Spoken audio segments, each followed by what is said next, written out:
बात करेंगे कि एक रिसर्च पेपर कैसे लिखते हैं। कोर्स का नाम है बिजनेस रिसर्च मेथड और मैं हूं आपका कोर्स इंस्ट्रक्टर मोहम्मद वाजिद रजा। असल में आज हम बेसिकली डिस्कस करेंगे एक रिसर्च पेपर का जो प्रोसीजर होता है वो। लेकिन यहाँ पे एक बात ज़रूरी है कि मेरा मेन मकसद इस लेक्चर का ये है कि तकरीबन मेजॉरिटी यूनिवर्सिटी जहाँ पे आप बीएस करते हैं या फिर आप अपना बिजनेस रिसर्च मेथड के क्लास लेते हैं, वहाँ पे ये रिक्वायरमेंट होती है कि आप उस सेमेस्टर में या उस टर्म में एक टर्म पेपर लिखें। आपको एक प्रोजेक्ट दिया जाता है कि आप एक छोटा सा रिसर्च पेपर लिखें जो अमूमन इतनी क्वालिटी का नहीं होता कि वो पब्लिश हो सके। ये प्रैक्टिस सिर्फ इसलिए करवाई जाती है ताकि आपके हाथ साफ हो सकें, आपको एकेडमिक राइटिंग का पता चल सके और एक रिसर्च पेपर जब लिखते हैं तो उसका तरीक़ाकार और उसके स्टेप्स कौन से होते हैं। नॉर्मली इसको हम एक टर्म पेपर कहते हैं और ये बड़ा जल्दी लिखा जाता है, 4-5 महीनों के अंदर आपको ये टास्क कंप्लीट करना होता है। इसलिए इसको करने का तरीका किस तरह करना है, कैसे स्टेप्स लेने हैं, आज मैं इस टॉपिक पे आपके साथ डिस्कशन करूंगा। It is often a requirement of a semester to write a term paper, finalize your area of interest, narrow down your topic. इस पे मैं पहले बहुत ज़्यादा डिस्कशन कर चुका हूँ कि जब भी आपने रिसर्च स्टार्ट करनी हो, चाहे वो थीसिस हो, चाहे वो एक क्वालिटी रिसर्च पेपर लिखना हो या चाहे वो एक टर्म पेपर या एक असाइनमेंट की तरह एक टर्म पेपर लिखना हो, इन तमाम के लिए सबसे पहले जो ज़रूरी स्टेप है वो है कि आप अपना एरिया ऑफ इंटरेस्ट फाइनल करें। सपोज आप फाइनेंस में काम करना चाह रहे हैं, इसके बाद आप अपना एरिया ऑफ इंटरेस्ट नैरो करें कि फाइनेंस में आप कौन सी फील्ड पे काम करना चाहते हैं। तो लेट अस सपोज आपका टॉपिक है कि जनाब आप फर्म फाइनेंशियल परफॉर्मेंस पे काम करना चाहते हैं कि एक फर्म का परफॉर्मेंस कैसे ज़्यादा होता है या वो परफॉर्मेंस किन बातों की वजह से अच्छा होता है, किन बातों की वजह से फर्म का फाइनेंशियल परफॉर्मेंस खराब हो सकता है। Now the key task is to find a topic for the term paper. अभी मुझे पता चल गया है कि मैंने फर्म के फाइनेंशियल परफॉर्मेंस पे काम करना है या फिर कोई और हो सकता है जो ट्रेनिंग की इफेक्टिवनेस पे काम करना चाहता हो, या फिर एक और टॉपिक हो सकता है कि आप एम्प्लॉइज स्ट्रेस पे काम करना चाहते हो। एक और टॉपिक हो सकता है कि आप एम्प्लॉइज की परफॉर्मेंस पे काम करना चाहते हो। एक और टॉपिक हो सकता है कि आप रिम्यूनरेशन और एम्प्लॉइज परफॉर्मेंस पे काम करना चाहते हो। एक और टॉपिक हो सकता है कि आप स्ट्रेस के वजूहात देखना चाहते हो। ये मुख्तलिफ टॉपिक हो सकते हैं जिन पे आप काम कर सकते हैं, लेकिन ये अभी भी finding topic for term paper. अब जो दूसरा अहम क्वेश्चन है वो ये है कि जाहिर है मुझे पता है मैंने फर्म फाइनेंशियल परफॉर्मेंस पे काम करना है, लेकिन अभी इसके बाद भी आपको कुछ क्वेश्चन है जो आपके दिमाग में आएंगे और जो आपके लिए उनका सोल्यूशन निकालना ज़रूरी है। जैसे कि आपको पता है कि आप फर्म फाइनेंशियल परफॉर्मेंस पे काम करना चाहते हैं, but then the question is कि इस पे आप कौन सा, मतलब आपकी रिसर्च का टॉपिक क्या होगा। ओवरऑल स्कोप तो चले फर्म फाइनेंशियल परफॉर्मेंस हुआ, लेकिन एक स्पेसिफिक रिसर्च गैप कौन सा है जो आप फिल करना चाहते हैं। फर्म फाइनेंशियल परफॉर्मेंस में तो बहुत से लोगों ने काम किया होगा, फिर आप इसमें क्या करना चाह रहे हैं। These questions will bother you a lot in start of the research process. इसको सॉल्व करने के लिए मैं आपको कुछ टिप्स देता हूं। सबसे पहले आप यूं करें, गूगल स्कॉलर पे जाएं, वहां पे सर्च स्टार्ट करें।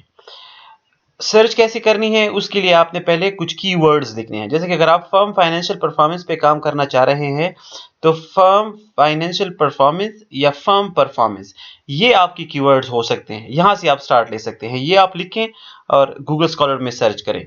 जैसे ही आप ये लिखेंगे तो आपको इस पे बहुत सारे रिसर्च पेपर्स मिल सकते हैं, वो एकदम आपको डिस्प्ले करवा देगा। अभी मैं आपको करके बता दूंगा। जैसे ही आपके सामने रिसर्च पेपर्स आते हैं, आप उनके टाइटल को गौर से पढ़िए। जब आप टाइटल को पढ़ेंगे तो वहां से आपको अच्छा खासा अंदाजा हो जाएगा कि फाइनेंशियल परफॉर्मेंस एक फर्म का अगर इफेक्ट होता है तो कौन सी ऐसी चीजें हैं जो इसमें मेजर रोल प्ले कर सकते हैं। फॉर एग्जांपल मैं आपको करके बताता हूं। आप गूगल स्कॉलर पे जाएं, वहां पे आप क्लिक करें, अपने कीवर्ड्स लिखें। जैसे कि फर्म परफॉर्मेंस है, फर्म परफॉर्मेंस आप कीवर्ड लिख के इसको सर्च करें। अब ये देखिए, इस पे ऑलमोस्ट 36 लाख से ज्यादा आपको रिजल्ट्स आ गए हैं। अब इनको अगर आप देखिए तो इतने लोगों ने अपने रिसर्च पेपर में फाइनेंशियल परफॉर्मेंस या फर्म परफॉर्मेंस का जिक्र डायरेक्टली या इनडायरेक्टली किया है। अब यहाँ से आपको अंदाजा हो जाता है कि कितना ज्यादा काम इस पे हुआ है। जब आपसे शुरू वाला आप देखते हैं, ये एक रिसर्च पेपर है, ये कैलेंटन और उनके साथियों ने लिखा है, और इसको अगर आप देखें तो ये 2002 में पब्लिश हुआ है इस जर्नल में, और टाइटल इसका क्या है, learning orientation, firm innovation capability and firm performance.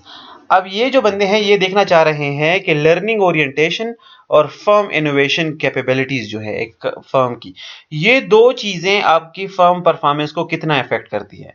यहां से हमें पता चल जाता है कि ओके, यानी कि अगर फर्म परफॉर्मेंस पे मैंने काम करना है तो इस तरह के टॉपिक मैं ले सकता हूं।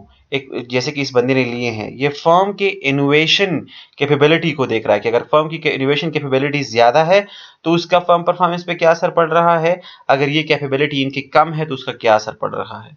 इस तरह अगर आप दूसरे पेपर को देखें तो यहाँ पे इसने लिखा है high performance work system and firm performance.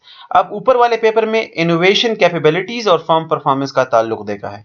नीचे में अगर आप देखें तो इस शख्स ने भी फर्म परफॉर्मेंस की बात की है, लेकिन इसने एक डिफरेंट वेरिएबल लिया है। इसने हाई परफॉर्मेंस वर्क सिस्टम लिया है कि हाई परफॉर्मेंस वर्क सिस्टम अगर आप बनाते हैं तो उसकी फर्म परफॉर्मेंस पे इफेक्ट पड़ सकता है कि नहीं। अब हाई परफॉर्मेंस वर्क सिस्टम क्या है, अगर ये आपको अट्रैक्ट करता है तो आप इस पेपर को पढ़ें, यहां से आपको पूरा पता चल जाएगा कि हाई परफॉर्मेंस वर्क सिस्टम क्या है। लेकिन ये देखिए यहां से अभी हमें दो आइडियाज मिल गए हैं, हमें पता चल गया है कि अच्छा जी, फर्म इनोवेशन कैपेबिलिटीज ये आपके फर्म परफॉर्मेंस को इफेक्ट कर सकते हैं। इसके अलावा एक और फैक्टर है जिसको हम हाई परफॉर्मेंस वर्क सिस्टम कहते हैं, ये आपके फर्म के परफॉर्मेंस को इफेक्ट कर सकता है। तीसरे वाला इससे भी इंटरेस्टिंग है, तीसरे को अगर आप देखें तो इसने फर्म परफॉर्मेंस को लिंक किया है बोर्ड कमेटी स्ट्रक्चर। जो बोर्ड ऑफ डायरेक्टर होते हैं, हर एक कंपनी जो होती है उसके अपना एक कमेटी होती है बोर्ड ऑफ डायरेक्टर्स की पूरी, तो ये कहते हैं कि जो बोर्ड ऑफ डायरेक्टर्स की जो कमेटी है वो कमेटी का स्ट्रक्चर क्या है। अब देखिए बोर्ड ऑफ कमेटी का स्ट्रक्चर ये एक बहुत ही डिफरेंट टॉपिक हो गया। अब उसके स्ट्रक्चर को लेके ये आगे देख रहा है कि ये फर्म परफॉर्मेंस इफेक्ट कर रहा है कि नहीं कर रहा। तो पहले तीन टॉपिक्स में हमें अच्छा खासा पता चल गया है कि कितने डाइवर्स चीजों के साथ लोग इसको लिंक कर रहे हैं, और आप इसको आगे पढ़ते जाएं, जो चीज आपको अट्रैक्ट करती है आप उसी को अपने टर्म पेपर के लिए ले। चौथा अगर आप देखें तो इसने लिखा है corporate governance and firm performance. अब ये बिल्कुल एक डिफरेंट डायरेक्शन पे चला गया है कि अगर एक कंट्री है, एक मुल्क है, वहां पे कारपोरेट गवर्नेंस का मैकेनिज्म कैसा है। अगर ये कारपोरेट गवर्नेंस का जो तरीकाकार है ये भी क्या फर्म परफॉर्मेंस को इफेक्ट कर रहा है, इसने इस पे काम किया है। नीचे छठा जो है उसने भी कारपोरेट गवर्नेंस और फर्म परफॉर्मेंस पे काम किया है। अब सातवें को आप देखें इंपैक्ट ऑफ एनवायरमेंटल मैनेजमेंट, ये कह रहा है कि फर्म परफॉर्मेंस का ताल्लुक एनवायरमेंटल मैनेजमेंट से भी है। इसके अलावा नीचे देखिए executive compensation structure, ownership and firm performance. ये बंदे कह रहे हैं, मेहरान जिसने ये पेपर लिखा है जर्नल ऑफ फाइनेंशियल इकोनॉमिक्स में, ये कह रहा है कि जो आपके एग्जीक्यूटिव्स होते हैं कंपनी के, उनके उनको आप किस तरह कंपेंसेट करते हैं, उनको आप कितने सैलरीज और इंसेंटिव्स देते हैं, उसका स्ट्रक्चर क्या है। तो उनकी जो एग्जीक्यूटिव है उनकी कंपेंसेशन स्ट्रक्चर का आपके फर्म परफॉर्मेंस पे कितना असर है। इस तरह नीचे देखें बोर्ड मीटिंग फ्रीक्वेंसी, बहुत इंटरेस्टिंग है कि जो आपके बोर्ड ऑफ डायरेक्टर्स हैं उनकी मीटिंग्स कितने अरसे बाद होती है। फ्रीक्वेंसी की बात कर रहा है, साल में एक बार होता है, साल में 5 बार, साल में 10 बार। तो वो ये बंदा ये देखना चाह रहा है कि इस मीटिंग की जो फ्रीक्वेंसी है क्या इसका भी फर्म परफॉर्मेंस पे इफेक्ट पड़ रहा है। इन शॉर्ट गूगल स्कॉलर से आपको अच्छा खासा अंदाजा हो जाएगा कि फर्म परफॉर्मेंस पे कितने लोगों ने काम किया है और कौन कौन से एस्पेक्ट कवर किए हैं। शायद इस सर्च जो अभी हमने सर्च किया है इससे पहले हमारे जहन में सिर्फ ये था कि अच्छा अगर कंपनी की परफॉर्मेंस की बात करते हैं तो वो सिर्फ उसके जो मजदूर है वो जितनी मेहनत करेंगे उससे परफॉर्मेंस अच्छी होगी, जो प्रोडक्ट क्वालिटी है उससे परफॉर्मेंस अच्छी होगी। शायद हमारा जहन सिर्फ इन दो चीज़ों तक लिमिटेड था, लेकिन यहाँ पे तो जब मैंने देखा है तो बहुत सी नई चीज़ें मेरे सामने आ गई हैं कि बोर्ड ऑफ डायरेक्टर्स है उनकी कंपेंसेशन ये भी रोल प्ले करता है, बोर्ड ऑफ डायरेक्टर की जो मीटिंग्स है वो भी रोल प्ले करता है, बोर्ड का जो स्ट्रक्चर है वो भी रोल प्ले कर रहा है, कारपोरेट गवर्नेंस भी रोल प्ले करता है, एक कंपनी की इनोवेटिवनेस के वो कितनी जिद्दत है, उसमें नई चीज़ों को करने की कितनी सलाहियत है, ये भी इफेक्ट कर रहा है। और इस तरह अगर इसको नीचे मैं करता जाऊं तो बहुत सारे न्यू और इंटरेस्टिंग टॉपिक्स मुझे मिल जाते हैं। तो यह जो स्लाइड्स में मैं आपको बता रहा था कि आप अपने गूगल स्कॉलर पे सर्च करें, वहां से आपको बहुत सारे पेपर्स मिल जाएंगे।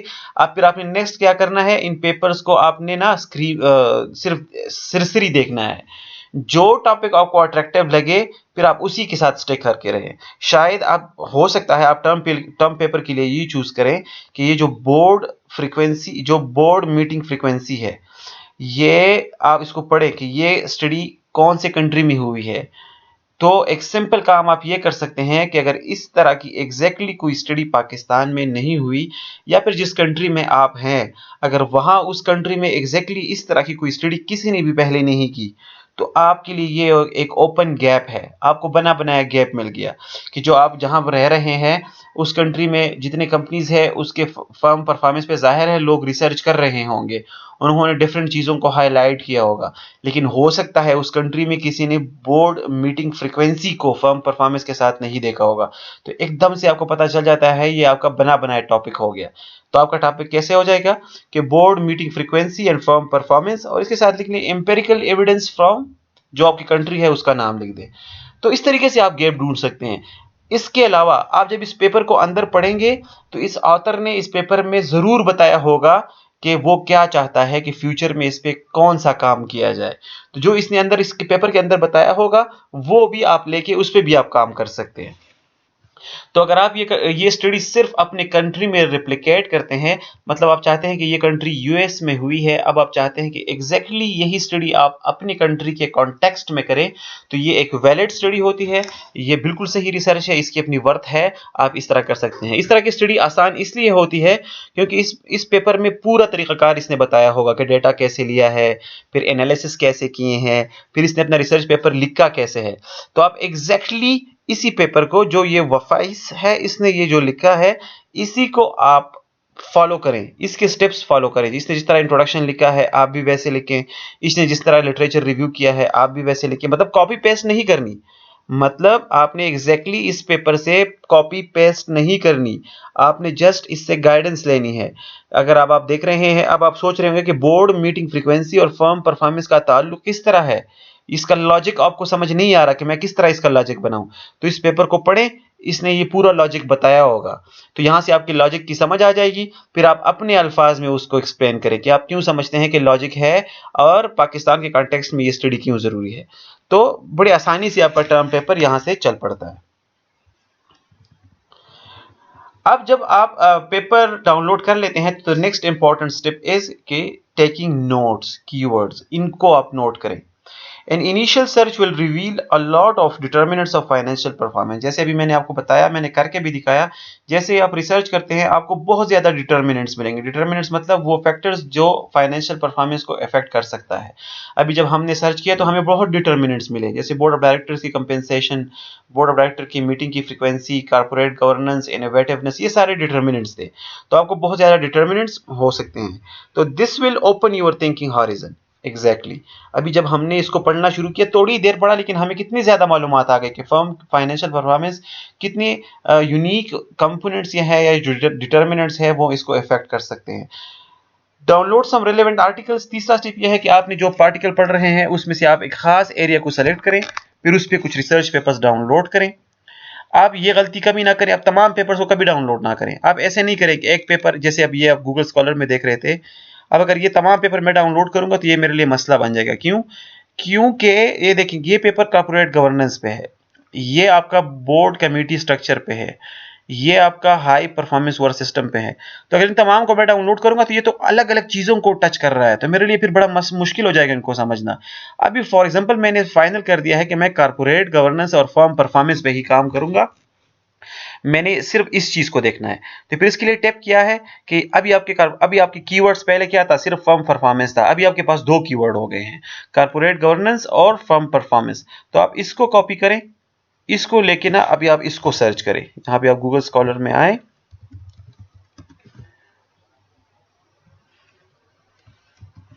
अभी जो रिसर्च पेपर मुझे मिलेंगे वो पूरे इसी टॉपिक पे होंगे। उन तमाम लोगों ने कॉर्पोरेट गवर्नेंस और फर्म परफॉर्मेंस पे काम किया होगा। अब आप कह रहे होंगे कि एक टॉपिक पे इतने ज्यादा लोग क्यों काम करेंगे, ये तो सारे एक ही चीज पे लगे हुए हैं। तो इसमें इंटरेस्टिंग बात यह है कि कॉर्पोरेट गवर्नेंस छोटा टॉपिक नहीं है, कॉर्पोरेट गवर्नेंस के अंदर फिर हजारों बातें हैं। अब जो पेपर नजर आ रहे हैं इन तमाम लोगों ने कॉर्पोरेट गवर्नेंस के को एक अलग जाविये से देखा होगा, हर एक ने उसमें कुछ ना कुछ नया जरूर किया होगा। अब आप देखें इन लोगों ने कॉर्पोरेट गवर्नेंस और परफॉर्मेंस पे काम किया है, इसके जो तीसरा जो पेपर है इसको आप देखें, ये कह रहा है hedge fund activism, corporate governance और firm performance.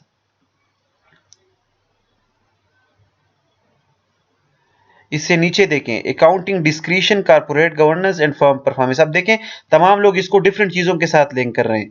Corporate governance and firm performance the case of Nigerian, इस बंदे ने इसको लेके नाइजीरिया में टेस्ट किया है। Corporate governance and firm performance in Iran, इस बंदे ने इसको ईरान में टेस्ट किया है।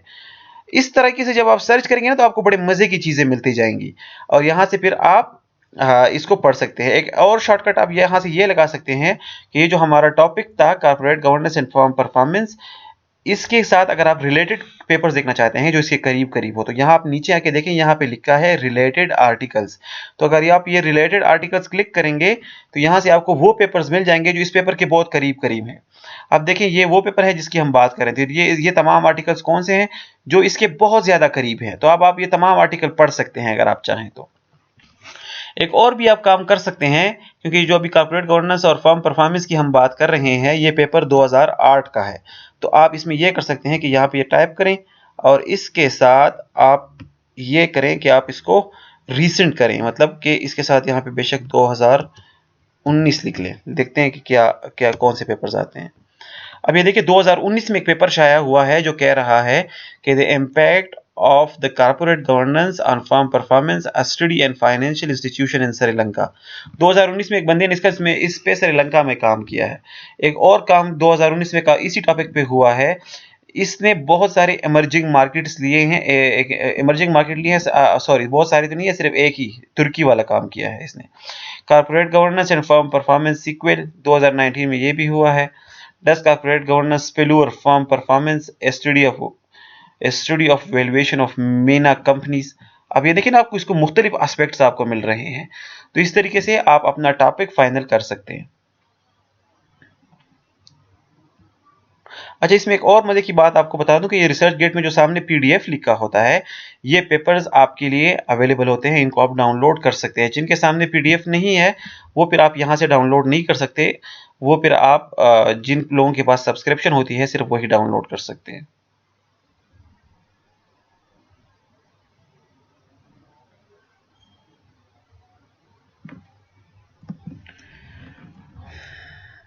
अच्छा जी, अभी आपने टॉपिक सेलेक्ट कर लिया कि आप कॉर्पोरेट गवर्नेंस और फर्म परफॉर्मेंस पे पेपर लिखेंगे। अब जो आखिरी क्वेश्चन है दैट इज कि मैं एक रिसर्च पेपर लिखूंगा कैसे, मुझे तो ये नहीं आता कि मैं कैसे लिखूं। तो याद रखिए ये करने के लिए आपके जो ट्यूटर है, आपके जो बिजनेस रिसर्च मेथड जहां से आप पढ़ रहे हैं उस क्लास में आपको बहुत ज्यादा हेल्पिंग मटेरियल ऑलरेडी दिए गए हैं। अगर आप उन्हीं को पढ़ते हैं तो आपको पूरा तरीकाकार की समझ आ जाएगी। और बेस्ट तरीकाकार ही यही है कि आप अपने बुक्स और हेल्पिंग मटेरियल पढ़ें, वहां पे ये सारा कुछ आसानी से डिस्कस किया गया है। लेकिन इसका एक शॉर्टकट मैं आपको बता देता हूं। अगर आपको तरीका नहीं आता कि मैं लिखना कैसे शुरू करूं तो आप एक बेस पेपर सेलेक्ट करें। बेस पेपर मतलब एक ऐसा पेपर जिसको आप कहेंगे कि मैं यही पेपर फॉलो करूंगा। जैसे ये 2008 का पेपर है कारपोरेट। अब फाइनलाइजिंग ये रिसर्च पेपर, अब आपने कीवर्ड्स वगैरह का भी आपको पता चल गया, आपने टॉपिक भी फाइनल कर लिया, आपको पता चल गया कि आपने कॉर्पोरेट गवर्नेंस और फर्म परफॉर्मेंस पे बात करनी है। लेकिन अभी क्वेश्चन ये है कि how to finalise a research paper. एक रिसर्च पेपर में लिखूंगा कैसे, मुझे तो नहीं पता कि एक रिसर्च पेपर कैसे लिखते हैं। तो इसको करने के लिए सबसे बेस्ट तो यही है कि जो क्लास में आपको हेल्पिंग मटेरियल दिया जाता है, जो कोर्स में आपको पढ़ाया जाता है, आप उसको गौर से पढ़े, उसमें ये सारा आपको बता दिया गया है। लेकिन इसके लिए एक शॉर्टकट भी मैं आपको बताता चलूं कि सबसे पहले आप एक बेस पेपर सेलेक्ट करें। बेस पेपर से मुराद कि आप गूगल स्कॉलर पे जाएं, जिस पेपर को आपने सेलेक्ट किया है उस एक पेपर जो सपोज एक पेपर आप फाइनल करें। जिस तरह की ये एक पेपर था 2008 वाला corporate governance and firm performance, इसको अगर मैं सेलेक्ट करता हूं तो यहाँ पे ये जिनके सामने ये पीडीएफ वगैरह लिख के गए हैं, इसका मतलब है कि ये पेपर आप डाउनलोड कर सकते हैं। इसमें आप किसी एक पे क्लिक करें, जिस तरह की मैं इस पे क्लिक करता हूं तो मेरे सामने ये पूरा पेपर खुल जाता है। ये corporate governance and firm performance का पूरा पेपर मेरे सामने खुल गया। इस पेपर को आप डाउनलोड करें, जैसे कि ये यहाँ से डाउनलोड होता है, इसको आप क्लिक करें तो ये डाउनलोड हो जाएगा। इसको मैं डेस्कटॉप पे रख लेता हूँ ताकि इसको हम आसानी से एक्सेस कर सके। इसको मैं मॉडल पेपर नाम दे देता हूँ। अच्छा जनाब, अब जब आप ये पेपर डाउनलोड कर लेते हैं तो उसके पास दूसरा स्टेप क्या है, डाइजेस्ट टेस्ट। इसको पढ़ें, इसको इस तरह पढ़ें कि आपको इसके लफ्ज़ लफ्ज़ की मानी समझ आ जाए। इसको आप बार-बार पढ़ें ताकि आपको समझ आ जाए कि इस बंदे ने स्टेप्स कौन से किए हैं, इसके आर्गुमेंट्स क्या हैं, ये किस तरीके से ये काम कर रहा है, कौन-कौन से सेक्शन इसने अपने पेपर में डाले हैं और इसने अपने रिजल्ट्स वगैरह किस तरह ड्रा किए हैं। फिर आप इसके बाद जब आप इस पेपर की समझ आपको आ जाती है, तो इसके बाद आप इसको रिप्लिकेट करें। रिप्लिकेट का मतलब है कि चूँकि अभी आपने इस पेपर को पढ़ लिया है, आपको इसका तरीक़ाकार समझ आ गया है, इसके बाद यही तरीक़ाकार आप अपने कंट्री में रिपीट करें। इसने जिस तरह एनालिसिस किए हैं वैसे ही एनालिसिस आप अपनी कंट्री में करें और उसके लिए जो स्टेप्स इसने किए हैं वही स्टेप्स आप अपनी कंट्री में रिपीट करें, वैसे ही डेटा इकट्ठा करें और उसके बाद यही पेपर आप अपनी कंट्री में लिखें। आपने कॉपी पेस्ट हरगिज़ नहीं करना। रिप्लिकेशन से मुराद होता है कि आप इस पेपर को देखते हुए अपना पेपर लिखें।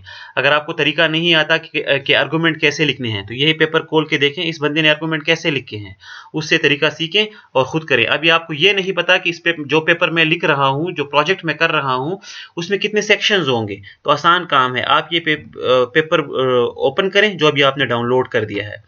सपोज ये वाला पेपर आप ओपन करें और इसमें देखें कि इस शख्स ने अपने पेपर में कौन-कौन से हेडिंग्स डाले हैं। तो सबसे पहले हेडिंग इसका एब्स्ट्रैक्ट का है, तो आप भी एब्स्ट्रैक्ट लिखिए अपने पेपर का। इसके बाद इसने इंट्रोडक्शन डाला है, तो अब वो आपको समझ आ गई है कि अच्छा अपना पेपर मैंने शुरू करना है, तो उसका पहला सेक्शन इंट्रोडक्शन होगा, मैं इंट्रोडक्शन लिखूंगा। तो इसी पेपर को आप पढ़ें कि इस बंदे ने इंट्रोडक्शन कैसे लिखा है, इसके आर्गुमेंट्स क्या है और इससे एकेडमिक राइटिंग का तरीक़ाकार भी सीखें। ये देखिए यहाँ पे ये किसी के दूसरे शख्स के काम को साइट भी कर रहा है। तो अभी आपको ये पता चल गया कि अच्छा मैंने भी अपने पेपर में साइटेशन देने हैं दूसरे लोगों के काम के, रिपोर्ट्स वगैरह के। तो जिस तरह नीचे आके देखें इसने और कौन से सेक्शंस ऐड किए हैं, उससे आपको आसानी से पता आपको इन चीज़ों का चल जाएगा। अब ये देखिए दूसरा सेक्शन इसने डाला है corporate ownership structure, corporate governance, firm performance and capital structure. ये अभी इस सेक्शन में इन चीज़ों पे बात करेगा। तो आपको एक शॉर्टकट एक क्लू मिल जाता है कि अच्छा अगर मैं अपने पेपर को, अपनी स्टोरी को आगे करना चाहूँ, इसमें दूसरा सेक्शन डालना चाहूँ, तो मैं ये सेक्शन डाल सकता हूँ। आप इसके अलावा कोई और भी सेक्शन डाल सकते हैं। अगर आपको लगे कि आप कोई चीज़ इसमें एक्सप्लेन करना चाहते हैं या किसी दूसरे पेपर ने कोई दूसरा सेक्शन डाला है, तो आप किसी दूसरे पेपर से भी हेल्प ले सकते हैं और अपने पेपर में वो सेक्शन डाल सकते हैं।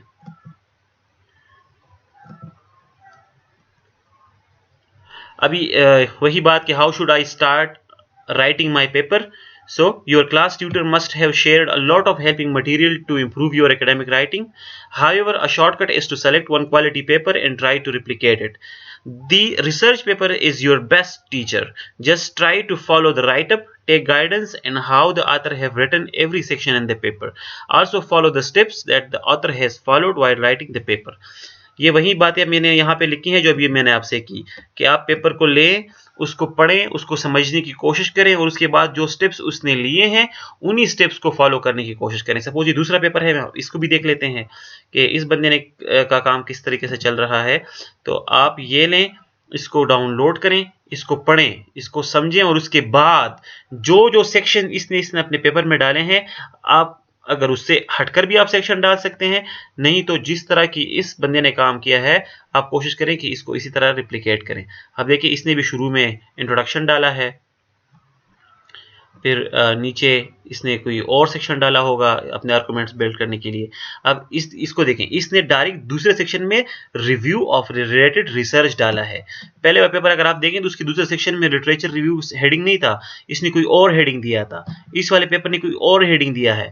यहाँ से हमें इस बात की समझ आ गई है कि ज़रूरी नहीं कि आप किसी एक शख्स के तरीक़ाकार को फॉलो करें। आप मुख्तलिफ पेपर्स जो है उनसे हेल्प ले सकते हैं और उनके तरीक़ाकार को फॉलो करके अपने रिसर्च पेपर को आप बिल्ड कर सकते हैं। और जब आप ये पूरे पेपर को इसी तरीके से लिखेंगे तो ये आपका एक पूरा टर्म पेपर बन जाता है। Thank you so much. अगर आपको कोई क्वेश्चन है तो आप मुझसे व्हाट्सएप ग्रुप में पूछ सकते हैं, यूट्यूब चैनल पे कमेंट कर सकते हैं या